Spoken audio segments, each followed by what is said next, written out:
The statue of Notre Dame de Nantilly. According to legend, the statue was discovered in a lentil field on the church site. It undoubtedly dates back to the end of the 12th century. It is 95 centimetres tall. It was restored at the end of the 19th century.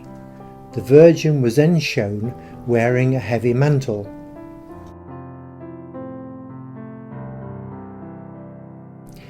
Mostly venerated on the 15th of August, it became the origin of a pilgrimage where pilgrims used to bring along their sick children.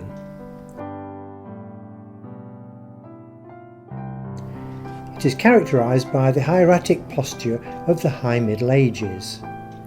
The infant Jesus is in the centre, not sitting on the Virgin's knee, with the first two fingers of the right hand upraised in blessing, while the left hand is in a more natural posture, heralding the style of 13th century statues.